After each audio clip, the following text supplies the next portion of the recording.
You need to know what exactly is happening in the female dedicated women police stations in India, especially in Hyderabad. Now, there happens to be an incident that had occurred 4 to 5 days before. I think this was on 3rd of March this month, and today is 8th of March. And this is the hotel room that I've been to now.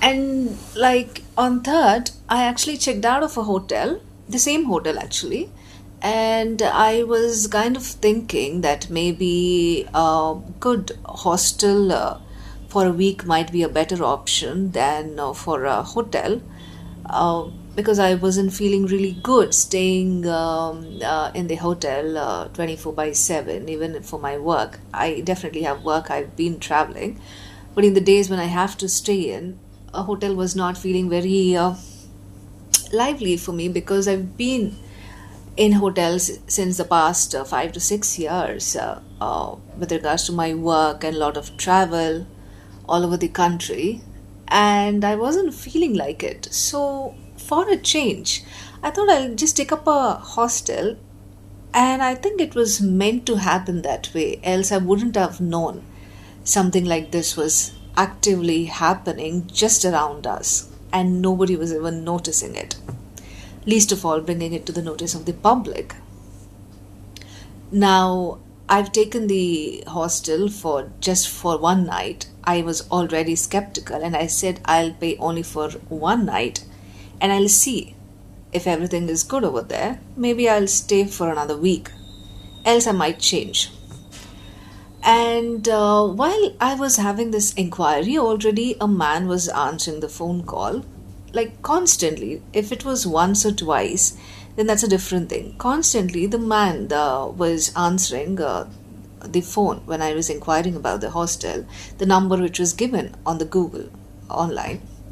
And then I very politely have told him that, sir, this is an inquiry with regards to women's hostel, and you being a man, it's not right that you're trying to have all of these personal conversations with me, like who am I, where am I from, and what is the purpose of my visit, and how many days would like to stay over there, and etc., when he was not the official warden over there.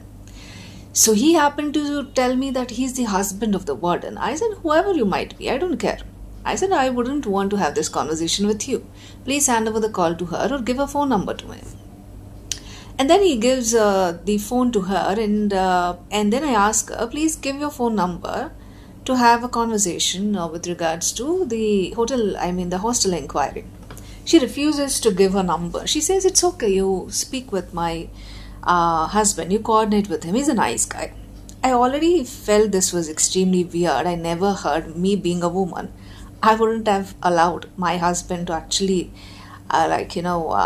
get nosy with another girl like this, and I wouldn't know any other woman who would actually be okay with it.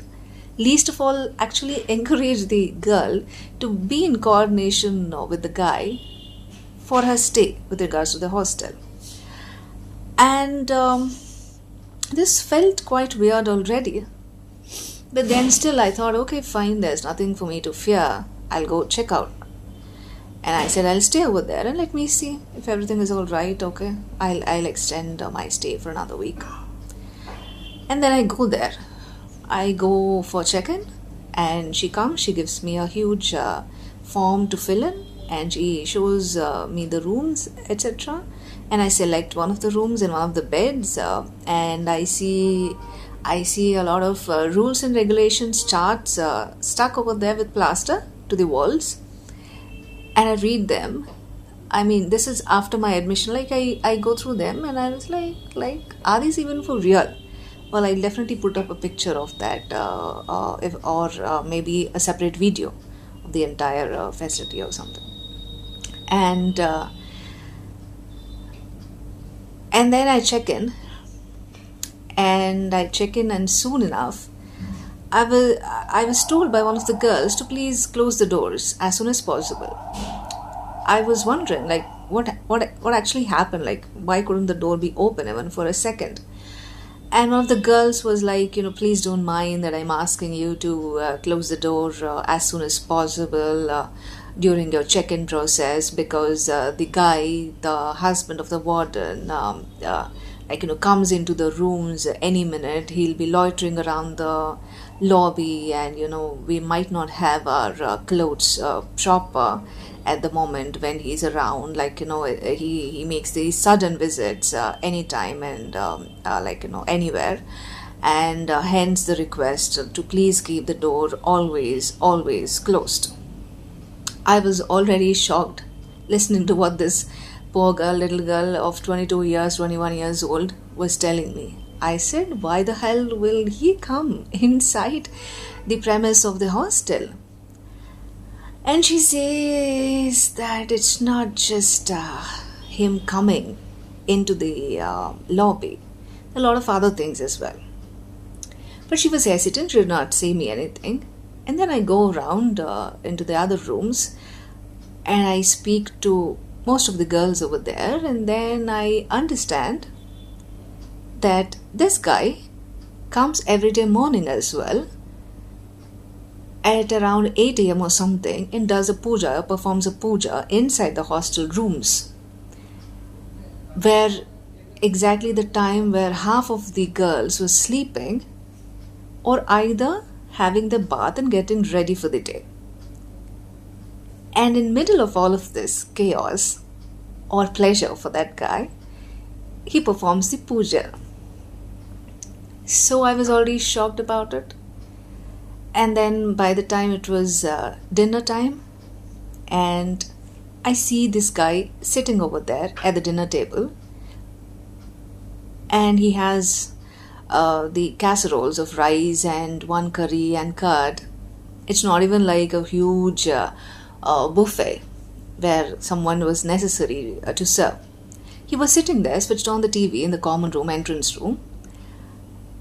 These casseroles right in front of him.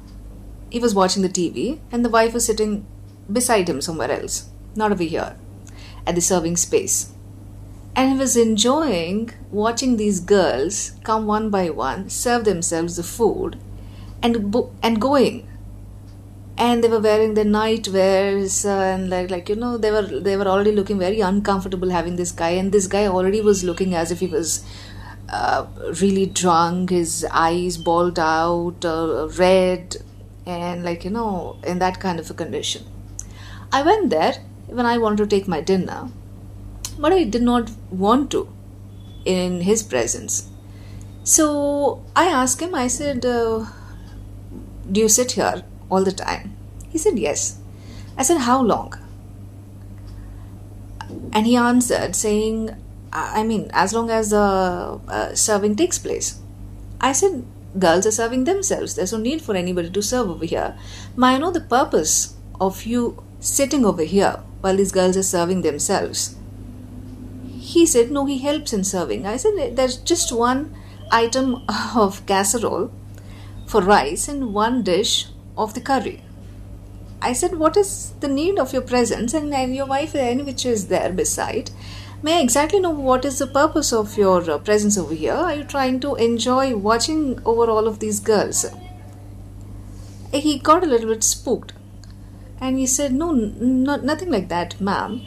And he's like, I just want to help my wife. I said, if you would like to help your wife, just bring the casseroles upstairs, keep it over here, and go back. Maybe wait downstairs. And once the serving and the dinner time is over, you help her take back the casseroles and vessels back home. That's what's called helping, not sitting over here ogling over all the girls wearing very scanty clothes in the night time. And especially it's a hot country, it's a hot city. They definitely can't cover themselves up completely, especially in a ladies' hostel where they're supposed to feel comfortable and peaceful in the night. And this guy says, no, we've been doing this since a very long time, and we have another 4 to 5 hostels run by our brothers and all that.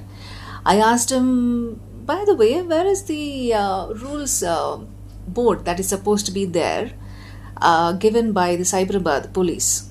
I know that there is always a rule plaque, a steel plaque kind of a board issued by the Cyberabad police to all the ladies hostels, PGs. And this is always kept in front of the entrance for all the hostels. That particular plaque was missing over here. I asked him, where is that plaque? He said, yeah, actually that has to be there, but yeah, it is in there. I said, does that mean that the police never came here to check your hostel and fit that plaque over here? That's their job. If they didn't, you're supposed to do it. He said, no, nobody like that had ever come here, and he also did not feel like it was necessary. And then I said, are you aware that there is a rule in that plaque by the police that in any common areas like the dining or the kitchens or the general entrance lobby rooms, that anywhere, any common areas where the girls loiter around in a ladies' PG, there are not supposed to be any men sitting or standing or staring at them. Are you aware of that law? He says, yes, I'm fully aware of it. And I questioned him, then why are you here violating it? Don't you know this is a crime? Then he says, what can I do if these girls have some kind of wrong feeling or a wrong kind of understanding about this whole situation? I sit here with a very brotherly feeling. I'm not responsible if the girls think otherwise. I said, all right, go into the metro stations, get into one of the metro trains and get inside the female dedicated coach. And when the police object you or the girls object you, tell them that you're sitting over there with a very brotherly feeling and you can't help if the girls are actually feeling otherwise. And see what reaction you'll receive. I said, if you're so daring and so open and so brazen to say something like this, I said, if you have the guts, go do it over there. Not over a place where nobody can see you doing this. Thankfully, I saw it today. I said, you immediately have to leave the place. And he stood up, he apologized, he's like, I'm sorry and all that. But I said, you're sorry for what? Are you going to repeat this? Then he said, yes, he's going to repeat. He never said that, no, he'll stop doing this. And his wife beside was repeating it and saying, yes, we will do this, we will continue this. There's nothing wrong in doing this. Then I said, okay, I'll see you guys both in the police station tomorrow morning. I'll stay here tonight. And I also questioned about what was the necessity for him to come every morning inside the rooms of the girls and perform puja. And there's CCTV also in the hostel, which was on and running even at the moment when all of this was going on. And I said, this will be pulled out. I'll put in a request for the CCTV footage to be pulled out, and if even one single day you will be seen going and entering into the girls' rooms, even once, the hostel will be seized and you'll be put inside the bars. And I said, tomorrow morning I'll do that. And then I'll see how you guys will openly say that you will be continuing to do this. And next day morning I go there, I check out, I go there, I go to the women police station. And then to my shock, I don't see any difference between how that hostel was run, violating all rules, and how this female women police station was run. This was women police station in Begumpet. I go there at around 8:30 a.m. and the police station was locked from inside the gate. I couldn't stop laughing. It's like, is this even real? I myself helped to open the gate from inside, And then I enter. There was one lady constable sitting in a chair outside. There was nobody else. There was no activity. She did not even stand up and ask me, "Girl, what are you here for? Do you need something?" She was not standing. She was not even acknowledging my presence over there. And she was into her phone. Then I asked her, "Who's the inspector here? Can I go meet her?" She says, "No, sir has gone out. Jamindar sir has gone out for temple. He'll come back. Then he'll take your complaint." I said, "First of all, you're not even standing up." I said, "You must stand up." I said, "I'm standing. I came. As a public representative, I came. Maybe I came to file a complaint. Maybe I came for asking for help. First, stand up. Show some manners. It's your basic duty and responsibility. And then ask the person, why did they come for?" So then she's like, "Oh, okay. And then she stood up. And I said, I asked her, "What's your name?" She said, "Lakshmi." I asked her, what's her rank? She said, she's a constable. And I asked her, where are all the police? She said, nobody's there. I said, 8:30 a.m. Why nobody's here? It's almost going to be 9. She said, no, everybody comes at 10:30.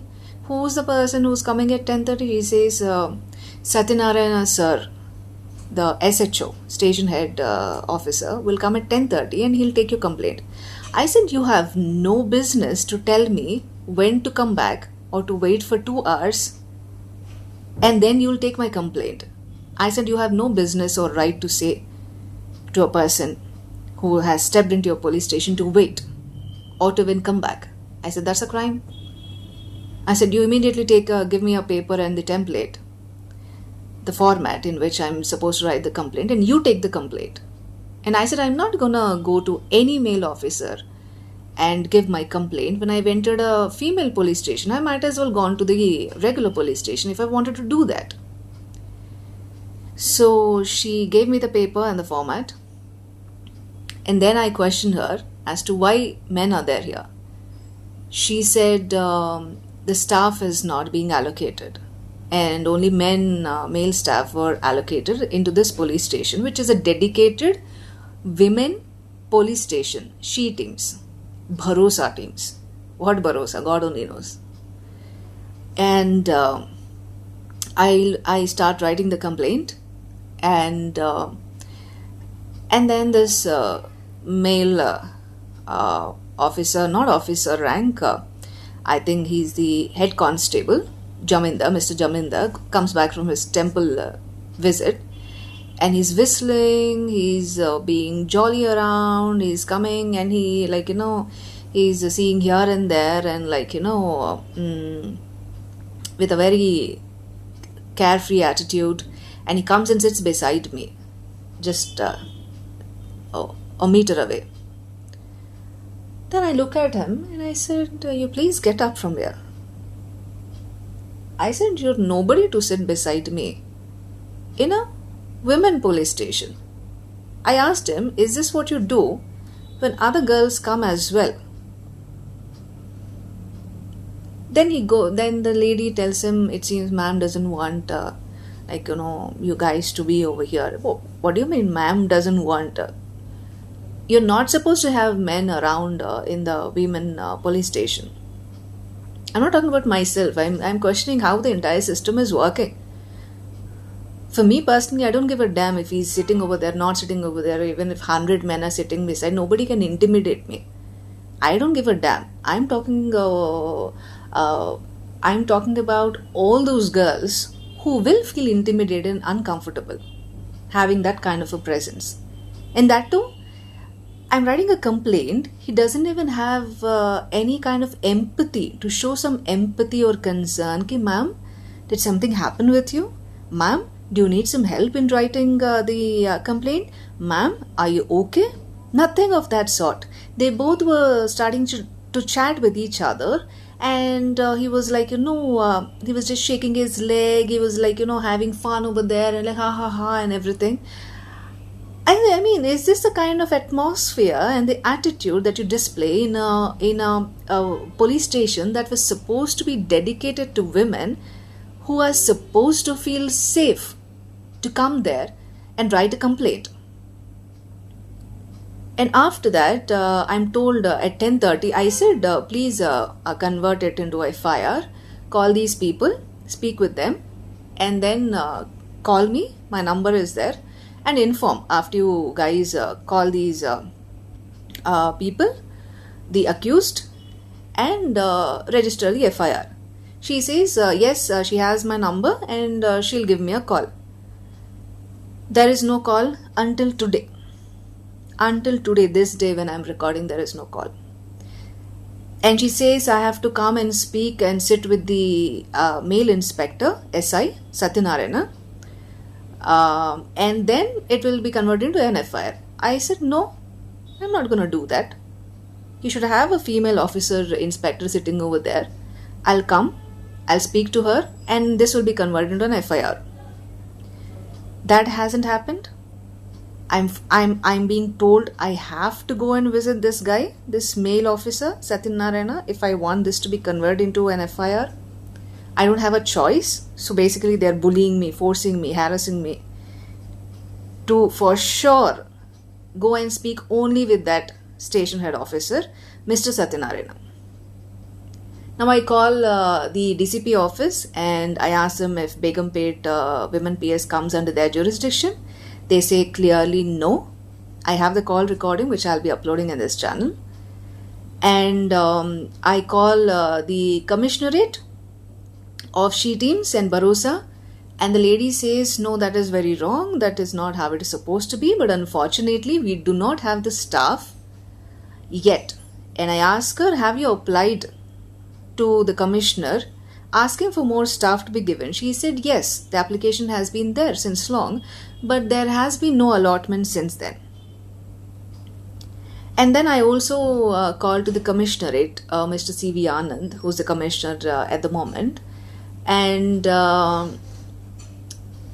said to their admin office, and I said, ma'am, this is how things are going on, and I would like to know why commissioner is not giving the staff, and I would like to take this to his notice that things are happening. Like, of course, he already knows. He's not innocent in this. Of course, without his knowledge, this wouldn't be happening. But I was trying to question him. I'm trying to tell him that, see, somebody is noticing what's happening and what you're doing over there. So I would like you to change your behavior and try and allot women staff for women PS, dedicated PS. Else there is no meaning in having a dedicated PS at all, and might as well remove the women PS Bharosa. There is no meaning, right? If it is run exactly like a regular police station, then what is the meaning of having women PS? At least he is supposed to define that. And I also called to the She Team control room. Funny enough, a man answers. And I ask him, sir, why are you answering women emergency control room? He said, it's been how it's been running since the very beginning, ma'am. This was his answer. I said, no, I wouldn't want to speak to you. Is there a female admin who would be speaking to me in your communications team? He says, no, nobody is available. This is how it has been happening since a very long time. And I said, no, I'm not speaking to you. That's not happening at all. And this is extremely wrong, what you're doing. And then a female takes over and tells me, like, yeah, she understands, but then she suggests me that unfortunately they're not the ones who are responsible, and that they are not being given staff by the commissioner office. Unfortunately, these orders are from him. Therefore, if I would like to change this system, I should be trying and taking this to the notice of the commissioner.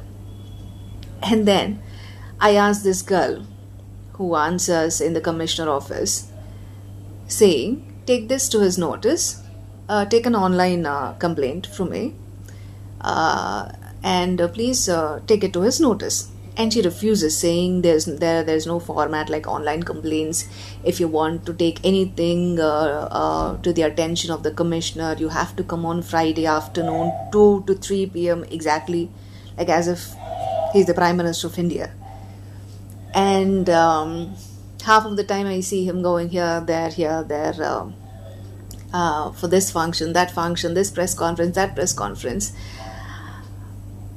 Having time to meet your public, listening to their grievances, is more important than giving these press conferences.